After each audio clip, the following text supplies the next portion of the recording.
Yes, we will recall that on the 26th of September in 2022, NINAS did put out an advertorial titled Notice of NINAS Interrogatories to Political Parties Heading to 2023 Elections under the 1999 Constitution.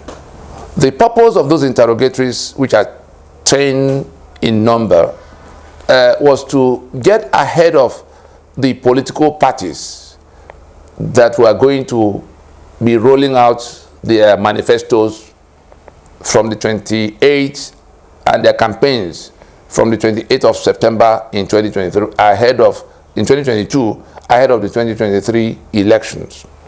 And so the purpose, going back to the NINA's constitutional force majeure of December 16, 2020, the purpose of those interrogatories was to, and is still, to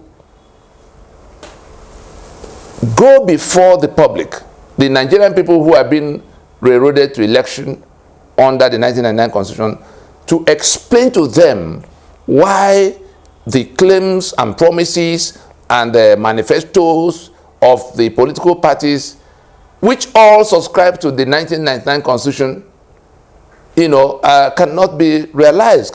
There's nothing they tell you they're going to do that will be done. Those interrogatories point us to the constitutional environment, the constitutional framework within which those promises will be delivered. Just like telling somebody you're going to fetch water with basket for them. And so we put out those interrogatories to set the debate, to set up the discussion around the promises, which we say without equivocation are false, are deceits. As long as that constitution is in place, in fact, that advertorial is subtitled, that's the theme, is Distressed Nigerian Union, Disputed 1999 Constitution, and the options for remediation, transitioning, or election. We were inviting the public to decide in clear thinking whether, in the face of what we are facing now, everybody now knows that the constitutional arrangements of Nigeria is the reason things are bad, including for corruption, including for bad leadership, including for infrastructural decay, including for insecurity, including for even the question of elections that will never produce any outcome you can take anywhere. And so we listed 10 things that will not change as long as that constitution remains in place, so that the political gladiators, the political parties that are now inviting us to election in 2023, from which they will go into reworking all kinds of things and delivering El Dorado to all of us. Our contention in NINAS is that as long as that constitution is in place, whether PDP wins or APC wins or PDP or Labour Party wins, the situation will not improve. That constitution will be the basis of both the union and the governance that will follow from after the election. And so, to that extent, to the extent of swearing, to the extent of subscribing to that constitution, all the political parties in Nigeria subscribe to that constitution. And so, it doesn't matter which of them will emerge, they will have to swear to defend, uphold, and govern by that constitution. And so, anything that was happening to you on account of that constitution, the way it is, will continue to happen, because the winner, even if it's Peter Obi or Tinubu or what's it called, Atiku, any one of them who wins will have to swear to defend, uphold, and govern by that constitution. Having said that, we now get down to specifics. First, I will read out the headings of the interrogatories. That is, those headings will be, for instance, in terms of security, whatever any of the candidates is telling you they're going to do about security, you have to interrogate it with what we said will happen with security as long as this constitution is in place. That is to say, why they cannot deliver to you what they say they will do. The one they say they will unite you and create a more robust federation. The one that said they would go do restructure. Again, we want to come down to specifics. I'll take the 10 headings. There are so many, but at least the ones we can very easily relate to are the 10 we listed here. Again, I repeat, we published it in the Guardian newspaper of September 26, 2022. I think it's on page 10 for those who can access Guardian. Again, you can click and search for notice of Nina's interrogatories just on Google. It will take you to the Guardian, the link to that publication. And so let's be clear. Ninas proposes.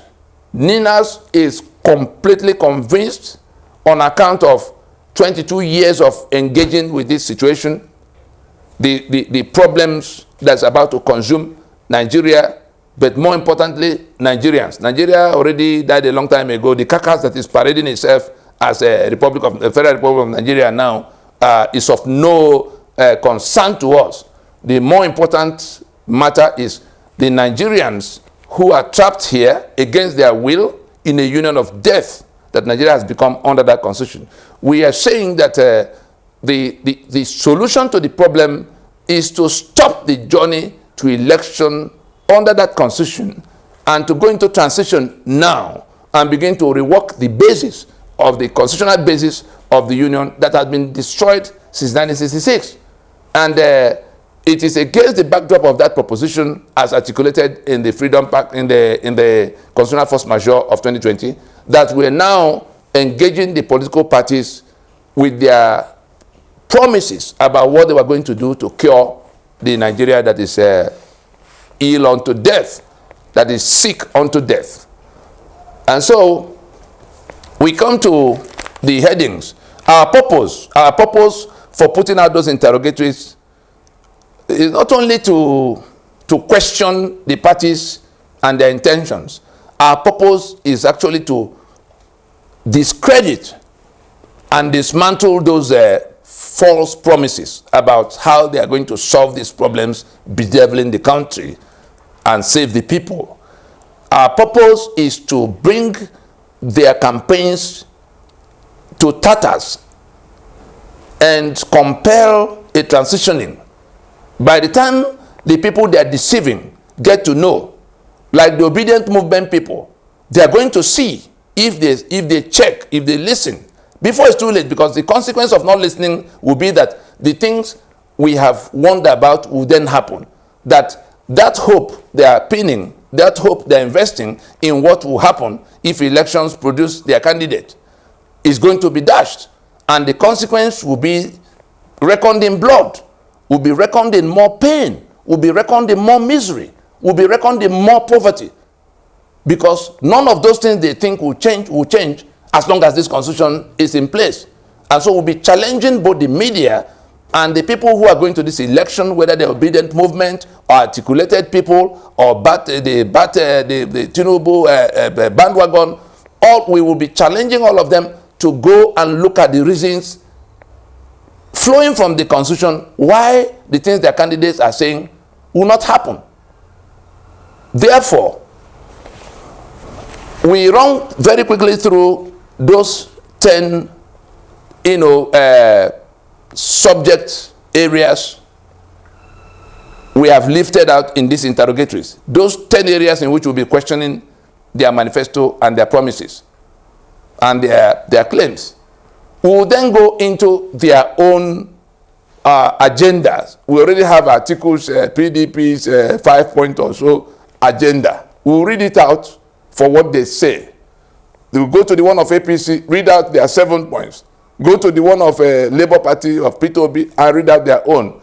And then see what we can do to, highlight the interface, that to say who the person that will deal with security, who is not concerned about the centralized control that is the problem. The person that will deal with corruption, that is not concerned about the constitution that creates and protects corruption, in that order, so that we set the stage. This discussion on what the parties are promising to do, on what the parties are pretending they are coming to do, this discussion will go on every day until we get to the date of voting, if we get there, because Ninas will do whatever comes within its reach legitimately to do to prevent us from getting to that disaster of going to renew the life of the 1999 Constitution by way of election in 2023. Let that be clear. So while the enemies, while our tormentors who imposed that Constitution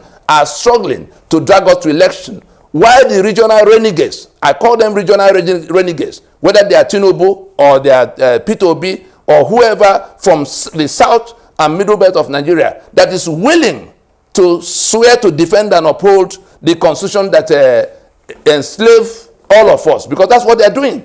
They are aiding the enemy to save this instrument of death. That's what they're going to election for.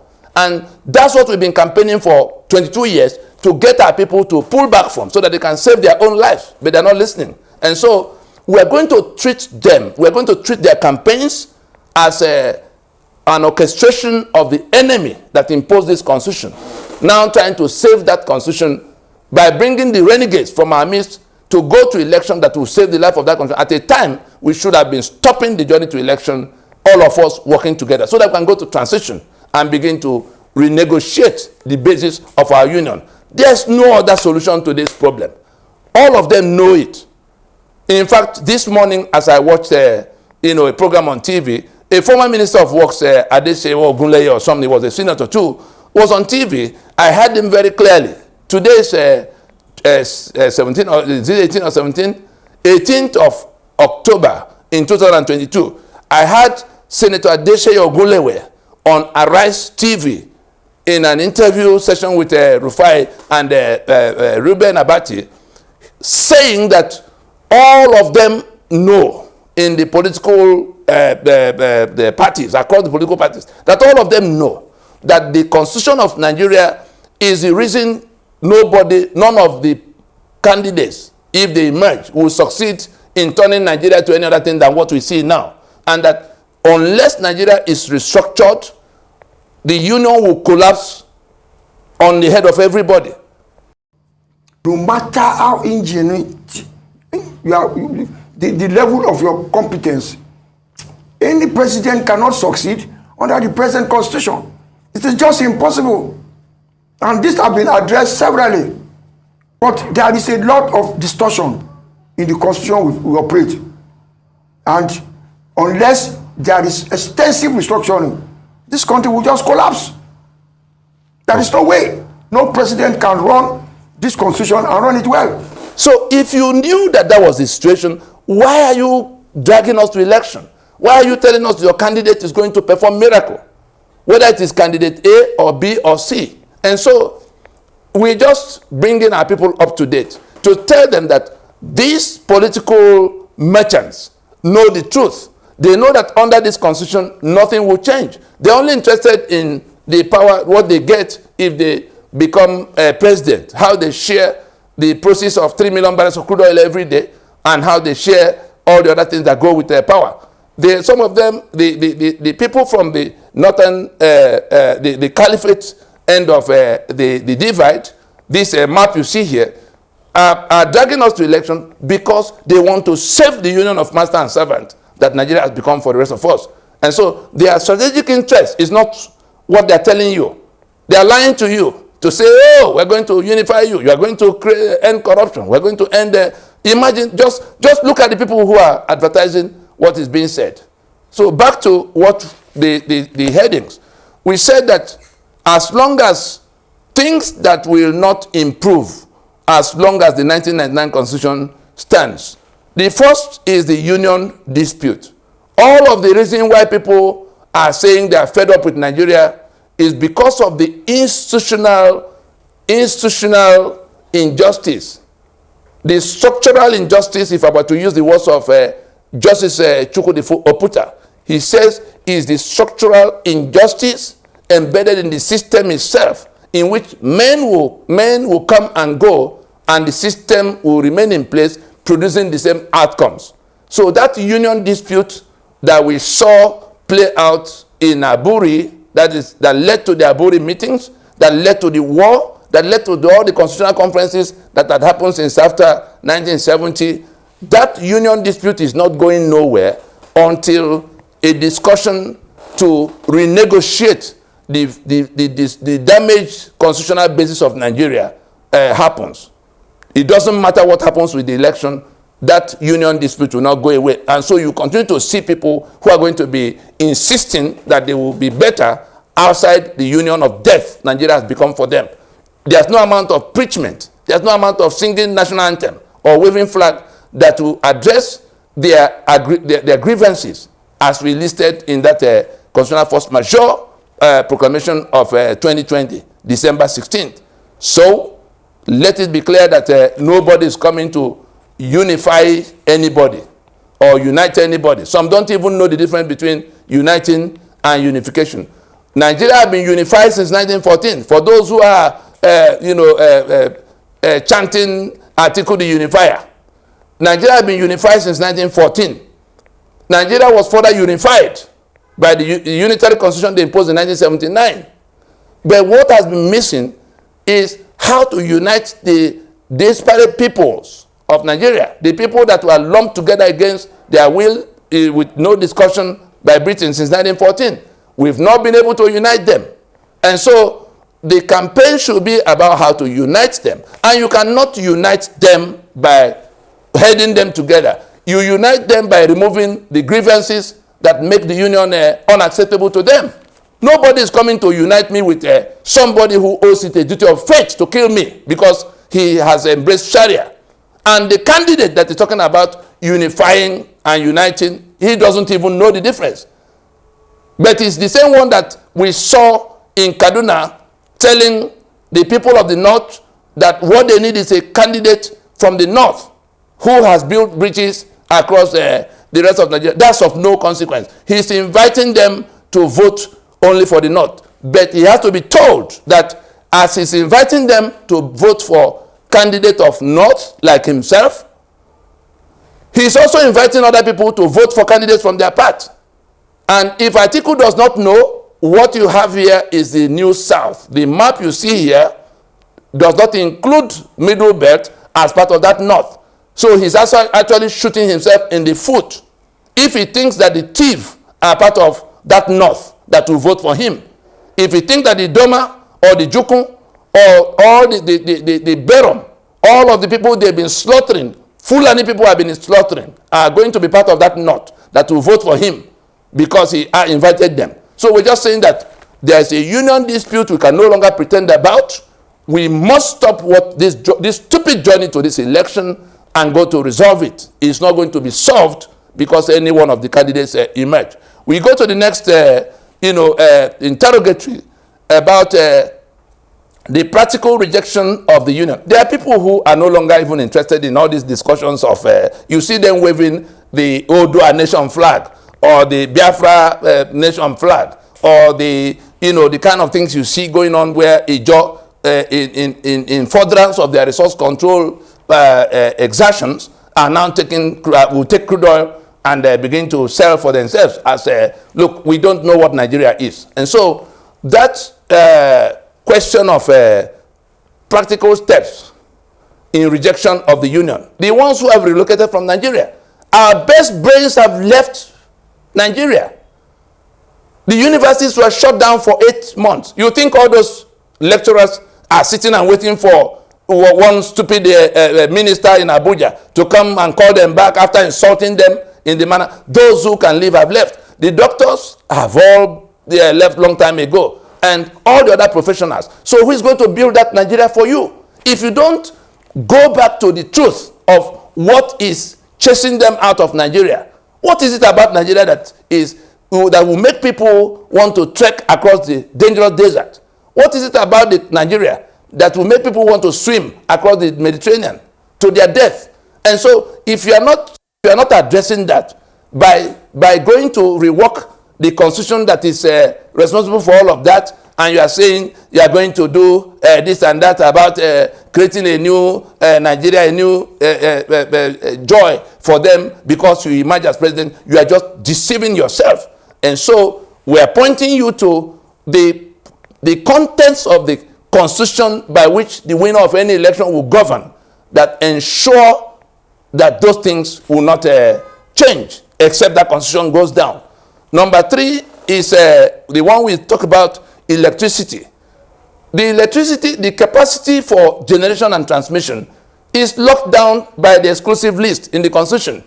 There's nothing anybody is going to do that will improve electricity until the capacities are unlocked, so that those who can generate electricity, the Oji River power plant that was fired on coal, was responsible for all the electricity Eastern Nigeria needed.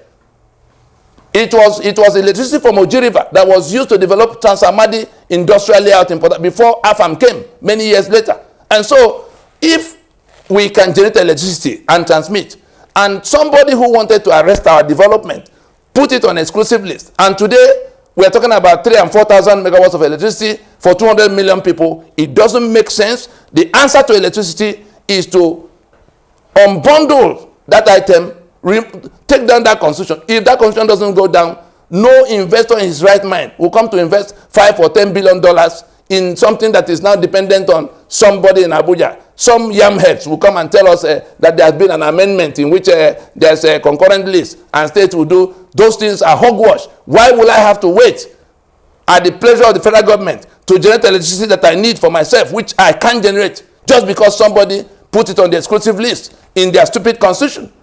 That will not change no matter who wins the election. So electricity is not going anywhere, even if we go to Egypt 10 times.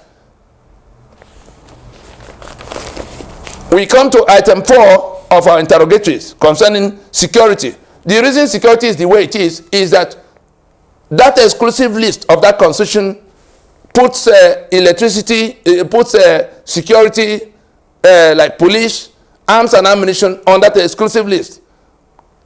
Everything about security is local. It's where you are being attacked that you need to make some response. It's where armed robbers are invading you that you need to work out how to stop them. So as a federation, we must realize that the responsibility for policing ourselves must begin with the federating units. The federal can come and do limited portions of whatever we designate them to do. As long as that constitution is standing and arms and ammunition remain where they are, security is not going to improve by 1 inch. Anybody who is telling you he's going to do anything about security with that constitution standing is a criminal. And some will say, oh, state police. The governors will not bother, the governors will not reject it. The governors will accept it on your behalf. But if you then ask them how they are going to finance, because they will be happy to be in control of guns. They'll be happy to get some more money for themselves, so that but it doesn't solve the problem. We must accept that in a federation, the responsibility for security must be, devolved, must be something that goes from ground up. And so no security is improving if that constitution is standing. We go to the one of pervasive corruption. Corruption has grown so wild that everybody everywhere in the world, Nigeria has become the case study for corruption. Why is corruption the way it is? That same constitution creates massive avenues for corruption and comprehensively protects the potential beneficiaries of corruption by its immunity clause in section 308. There's also another terrible immunity clause contained in section 6, subsection 6D. Let everybody who is listening to this ask any lawyer they can reach, the senior advocates, the professors of law. Section 6, subsection 6D provides a 33 year period of immunity for all of those who brought Nigeria to the destruction it is in now, from 1966 to 1999.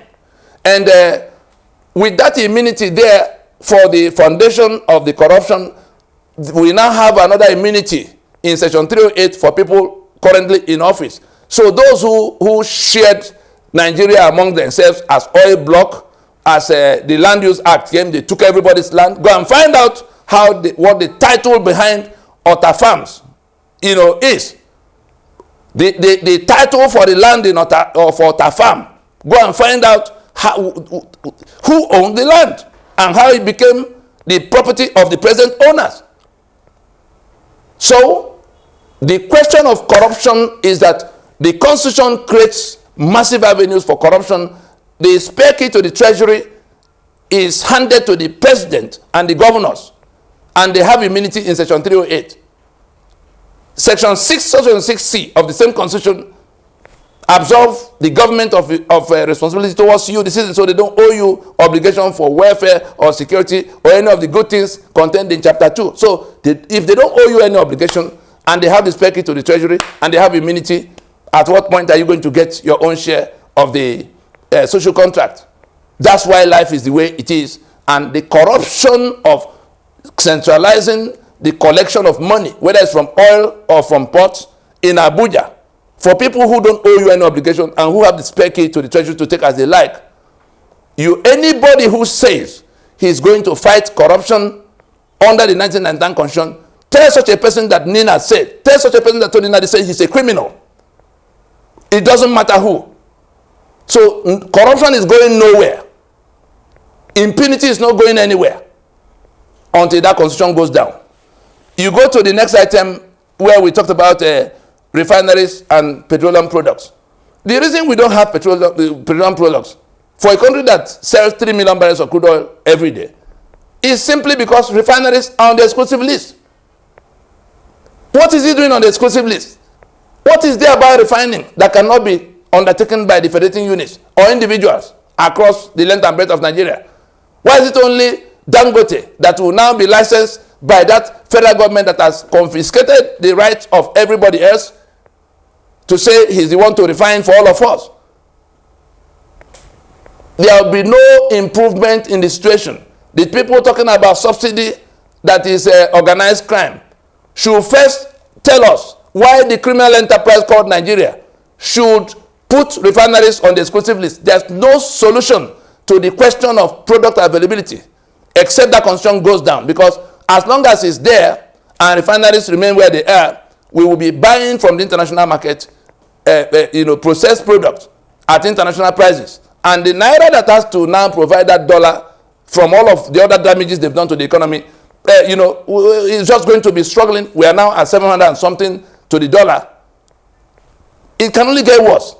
The solution to that is to bring down that Constitution, free all those components in 68 items in the exclusive list, so that people can go in and refine the product so it's available. The next item is infrastructure, the roads, the railways, the ports, and all of that. They are all on that exclusive list under that Constitution. Unless that Constitution goes down, you will be at the mercy of whoever is in Abuja. And so the solution to infrastructure is to dismantle that Constitution and this exclusive list, so that people can take charge of what they need, whether it's rails or ports or aviation facilities, everything that that can make their society function. That is how other federations of the world function. That is the basis of Nigeria becoming one political union in 1960, because we agreed on the level of autonomy that leaves us with both the responsibility and the assets for being able, and the powers for doing our infrastructure by ourselves, doing our electricity by ourselves, and all the security, by all the kind of things that are now not available by ourselves.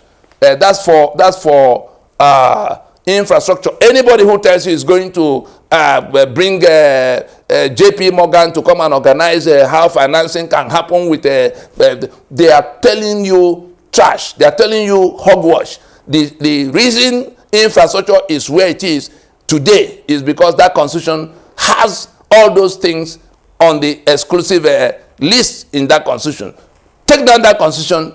In 6 months, you will see infrastructure springing up everywhere. Take down that constitution. In 6 months, you see electricity coming from where it's been locked down for many years. No other thing will solve it. Every other thing is ignorance or dishonest on this subject. We go from that to humongous cost of governance. We are saying I'm reading these things from how we publish them in Guardian newspaper. We are waiting for the political parties to roll out their stupid manifestos. Those manifestos will be torn to shreds with this information you are seeing now. That is, those things in the constitution that make it impossible for the claims they are making in those manifestos to be, realized. And so those that are being deceived, you have a choice to make. You can continue in ignorance and make noise and go in numbers and vote to your damnation, because as you vote, you are saying that you want security to remain the way it is. You are saying that you want infrastructure to remain the way it is. You are saying you want corruption and impunity to remain the way it is. So we go to the next item, humongous cost of governance. Some of the candidates say, oh, they make government more efficient, bring down cost of governance. The reason the cost of governance has become what it's become in Nigeria, where all our income can no longer pay for the bureaucracies we have, is that we have too many, governments to finance. We have a federal government with a National Assembly of 109 senators and 360 House members, each of which is paid better than the average president around the world. Each of your senators earn more money than presidents of many of the first world countries, each. And then you come down to the 36 states that Nigeria has been fractured into from 4 regions. We had only 4 regions that were being financed, because the bureaucracies are attached to those 4 regions. Everything is administrative up to village. I mean, you could feel the impact of governance in those years that we had only 4 regions. That's the 4 governments we had to finance. We went from 4 governments to 811 governments. Federal government, 36 states, federal capital territory, 774 local government areas. Every month you gather, share 700 billion in Abuja to people who do not owe the citizen any obligation, to citizens who are not accountable to anybody because they have immunity. So how would the rest of the citizens, everybody in that bureaucracy, whether it's police or army or civil servants, all of them put together, do they come to 2 million in number? That means less than 1% of Nigeria's population now have to be serviced by all of what Nigeria earns as a country. That's the summary. And so the cost of governance, anybody who tells you he's going to cut down the cost of governance, maybe because he's going to be wearing one shoe and one shirt throughout the year, is deceiving you. The costs we see is coming from the bureaucracies associated with financing 811 governments. When we can do away with that and go back to a much lesser number, it could be 8, it could be 10, it could be 6, it could be 4, whatever be the number we agree, as the federating units. And then people are going to be, the federating units will be responsible for what they give the center to do, like we agreed in Lancaster House. Anything outside that is a waste of everybody's time in talking about a reduction of cost in cost of governance. And if people continue to go in convoys of 50 vehicles each, and then people cannot feed in that same country, money to pay teachers and run universities will not be available, you are just deceiving yourself if you think it's by going to another election to bring about somebody who will swear to defend and uphold that bad arrangement that will save the situation. Nothing is going to change in the matter of cost of governance except we bring down that constitution that puts us in 36 state formation.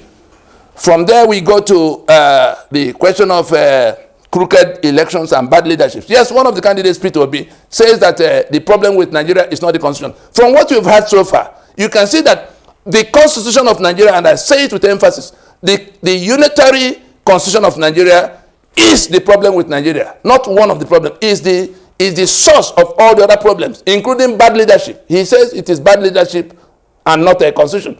How did we come about bad leadership, other than centralized electoral control? that people will sit in Abuja and coronate whoever they choose, whether as president or as governor or as senator. In a federation in which people are supposed to be dealing, you go to the US, they have the US, we pretend we are copying. They have 50 states. Is there anybody from the state of Arizona that will be organizing elections for people in New York?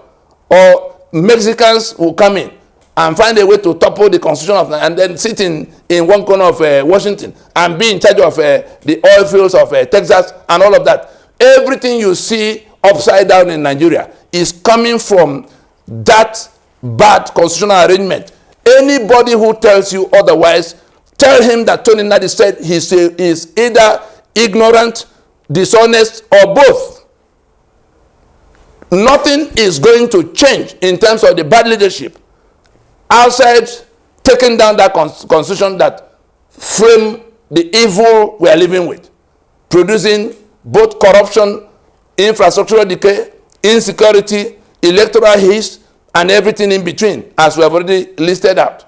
And so let nobody talk about bad leadership that is going to cure because he's a pious man. And so these are the things that the NINA's team is getting ready, home and abroad, for the political parties and the candidates as they come with their forces. And let us even look at what they have put out so far.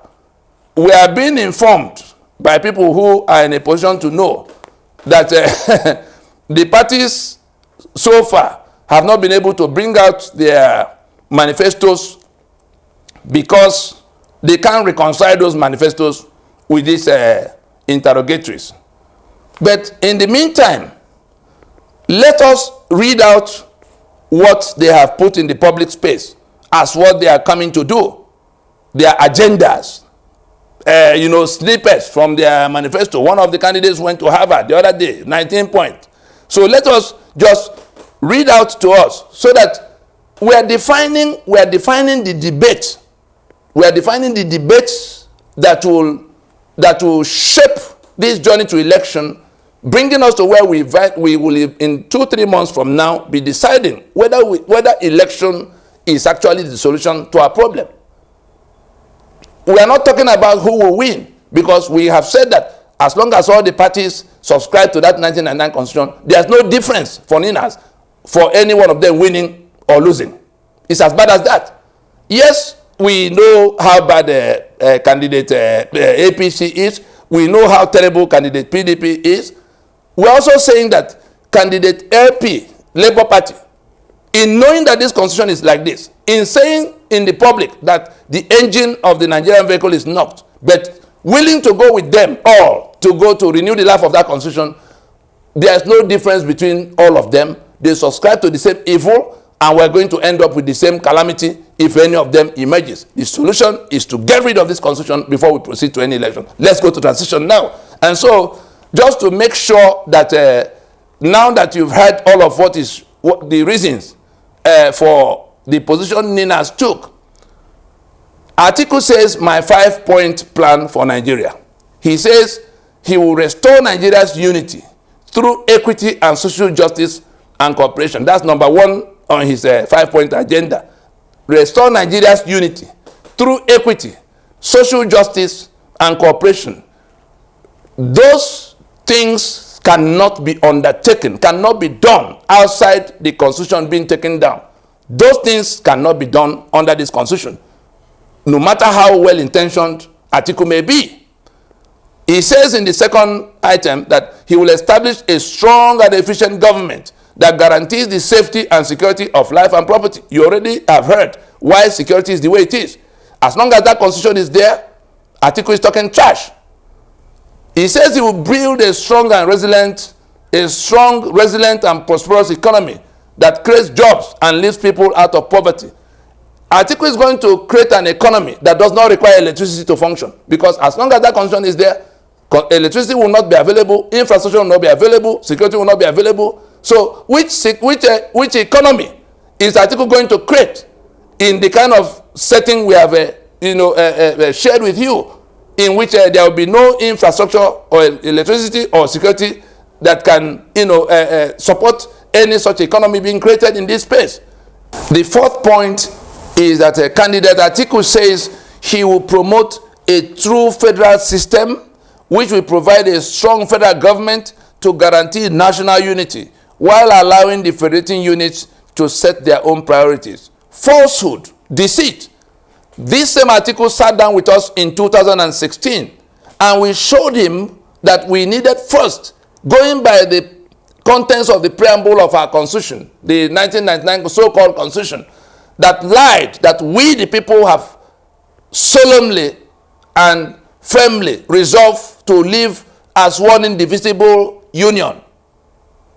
That's the first thing that has to be settled. How are you going to cure that? What unity can you build? What federal system can you build if you don't allow the owners of the sovereignty, whose sovereignty have been confiscated by this fraudulent constitution, as we see in that preamble? And then you go further in that preamble to say they have therefore made and given unto ourselves the following constitution. How? When?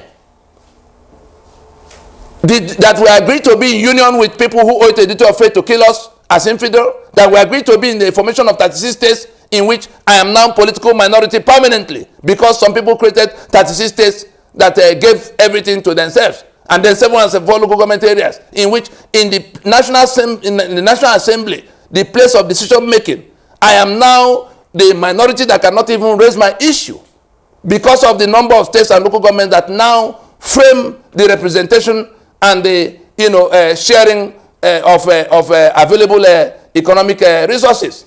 And so it will be hogwash to be talking about doing any promote through federal system. The way to promote federal system is to accept that unitary Nigeria created by the 1999 constitution cannot be the basis of any union at all. And those who pretend that what we are saying does not matter because they think they have the crowd to make noise and the higher crowd and deceive young people who do not know any better, they are going to find out that those who are fed up with Nigeria do not require their permission to take their sovereignty, to exercise their right to self-determination. Yoruba will be a country of 60 million people. It doesn't matter how much noise Bola Tinubu is able to generate with Olumo, his whoever makes noise for him. It doesn't matter how many people Atiku will rent.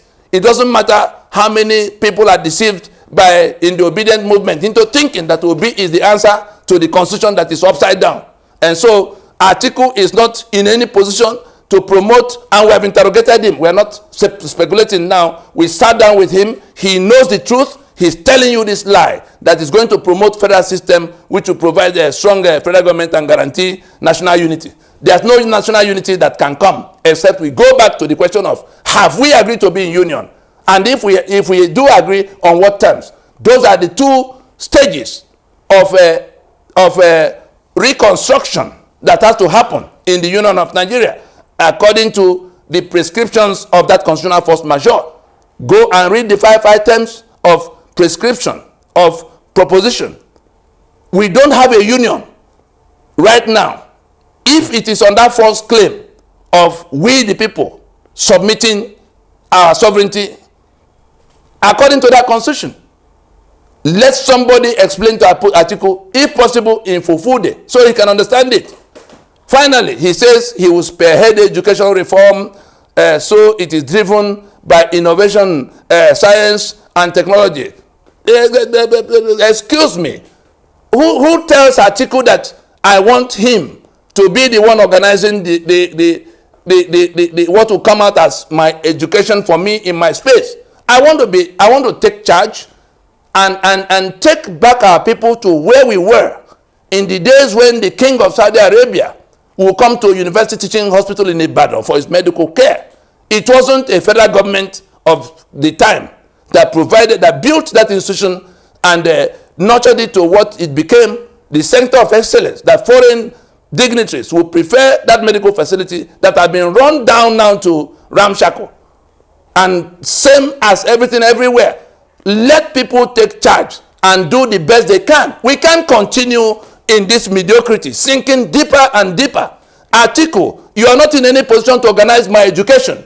My competition should not be Fulani herdsmen and Bandit and Gumi and his fellow terrorists. My competition should be by now France or Germany or at least Korea, South Korea. If you look at where we were, Yoruba people knew where they were in 1956, 57, 58, before your independence. Why will it be an article that will now be deciding when they go to school and how they go to school? Or will ASU strike cease because Atiku became president? Let's not continue to insult our intelligence, our collective intelligence in this manner. We know what the problem is. We don't want to solve it. If you press further now, he will say, oh, I have a university, American University in Yola. How does that become the answer to our charge that you are the one preventing us from doing the best we can to emplace education that will produce skills, to emplace healthcare facilities that will provide medical infrastructure that will provide healthcare for our people or housing for our people and all of that. We are saying that the Nigeria that is now organized like an emirate with an emir sitting in Abuja and local chiefs all across, not accountable to us, is not how we're going to get education or healthcare or any of these things you promise in that, what do they call it, manifesto. And so that's for candidate Atiku. 1, 2, 3, 4, 5. We've gone through his 5-point, agenda, and we say it's all hogwash. For the same reasons, we go to candidate Tinubu and his APC. Leadership. I'm counting 7, because for the same reasons. We just listen and see what connections we can make. Item 1, leadership. He says, oh, I will provide transformational leadership that has the ability to unify all Nigeria and lead us to great attainment of shared goals and vision. What is the meaning of transformational leadership in the face of a disputed union, in the face of a disputed constitutional arrangement? That is hogwash. Technology, leverage modern technology for digital transformation. Transformation of what? Why are you the one to do it for me when I can do it for myself in a federation? That's the issue until we resolve the question of whether we have agreed to be in union and the terms of that union. All these other things amount to empty talk. Number 3, say security. You will create conditions that allow citizens to move and transit freely across the country. That is meaningless. We've already shown us why security will not improve. Infrastructure. He said you commence extensive infrastructural development and building of basic foundational services, 24 hours access to electricity, people, business, ultimately improving quality of living. Nonsense. Why are you the one to take charge of my infrastructure? I can generate electricity in the eastern part. If the constitutional shackles are removed, I can do my road from Aba to Port Harcourt, or from Enugu to Port Harcourt. I can do my road from Onitsha to Enugu. And all of what you see, the death traps you see all over the east. I don't have to wait for Abuja. When Emma Obara was running eastern Nigeria, the economy of eastern Nigeria was the reference, the global reference. The Asian tigers came to copy from eastern Nigeria. What changed? It was the constitution that enabled Emma Obara to do all of that changed. It was the constitution that enabled Awolowo to do what he did in western region that changed. It was the constitution that enabled Ahmadu Bello to do what he did in northern Nigeria that changed. And that's why we're where we are. If we're not changing all of that, and somebody sits in one corner to say, oh, I'm coming to do it from the window, such a person is lying. So we tell candidate Tinubu, this is a lie. It will not happen. You know better, because he was part of NADECO. He became governor from that platform. And then he was there when we were discussing these issues in Pronaco. His present flag, what was it? The one that's president now, Buhari, was part of the Pronaco that went into discussing these issues for 2 years. And so they are all pretending they do not know where the problems are coming from. And they're telling us it is election that will solve the problem. Election will not solve this problem. Election will compound this problem. Election might take us back to where we landed in January of 1996, where everything collapsed on everybody's head because we had a constitutional, anomaly. The constitution of Western region that got suspended in 1962 Instead of fixing that constitutional dispute, we loaded elections on top of it, and it caught fire. And we landed in January 15 of 1966. We are going there again now. Where are the elders in the land? Where are the elders in this land? To tell our people that we got into the pit in 1966 on account of what we are doing now. That we fell into the same pit 30 years after, in 1993, because we didn't settle that matter and we went into election. 2003, 23 is 30 years from that 1993. Why are there no elders that are honest enough to tell the people that if we proceed in the direction of going to election right now, we will fall into the same pit for the same reasons? And it's the same characters, the same individuals that saw to the happening of the earlier ones that are still dragging us in this journey to nowhere. Number 5 of what Tinubu says he's going to do, number 5, he says he's going to, what's it again, homegrown businesses, build platforms, and, you know, platforms that will empower homegrown businesses and all of that. All those the nonsense, I will call it.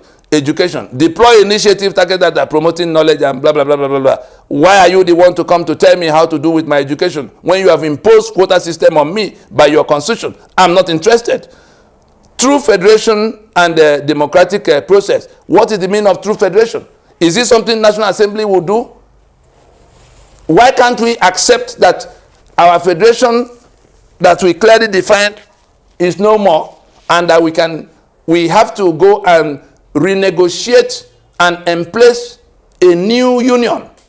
Nothing to do with the impositions from 1967. Anybody who is hoping that it is by going to National Assembly, like Peter Obi said, like Atiku said, like Tinubu is saying, the restructuring that they had in their manifesto of 2015, what has happened to it? Why will we now toss the ones who failed before when they have not acknowledged their failure? They're actually boasting with that failure. That they brought Buhari that took us from top to bottom, and they're saying they want to carry on from where he stopped. They've not said anything new. They're not engaging the constitution that is the problem. That's for candidate APC. Let's see what he says he's going to do before he went to Harvard. These are the things he put out.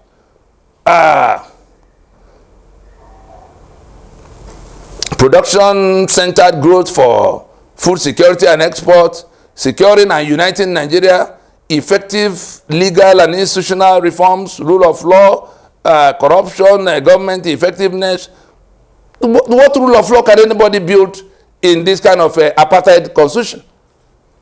Which law? Somebody should sit these candidates down and explain to them the meaning of what is written into what they are reading out. No rule of law can be anchored on a constitution of master and servant. It's like saying you are going to uphold rule of law in apartheid South Africa before 1990. You are now expressing your own ignorance for the whole world to see. If you want rule of law, you first emplace the basic, the fundamental agreement for union. The constitution is the anchor of all the laws. You cannot have any law that will now become basis of rule of law. They don't know the meaning of rule of law. They just hear it and they think it's just by shouting it that it becomes. No rule of law is possible under a master-servant constitution. We go to the balance of, he says he's going to do leapfrogging. You see, we just copy what we hear in Oxford and Harvard. Leapfrogging Nigeria from oil to fourth industrial revolution. How? Which Nigeria? That Nigeria that is holding me against my will in a union that we ought to have discussed, but which we have not discussed. We're not going to leapfrog anything with you. He says, he said before that he was going to drag, in the interview where they were asking him what will happen with the constitution, he said constitution is not the problem. That is badly, that he's going to drag people as they are shouting and crying, he will drag them. That's the kind of promise that candidate Peter Obi is making in the kind of issues we are raising. We have grave constitutional grievances that had led to war, that had led to all kinds of agitations across the land. And he doesn't want to solve it. He said constitution is not the problem. He says he's going to drag people as they cry and shout to now develop which Nigeria? That Nigeria defined by this constitution is not our project. Let candidate P2B hear it and hear it very clearly. Our concern is for the Nigerians that are trapped here, the ones that are saying they want to leave the union.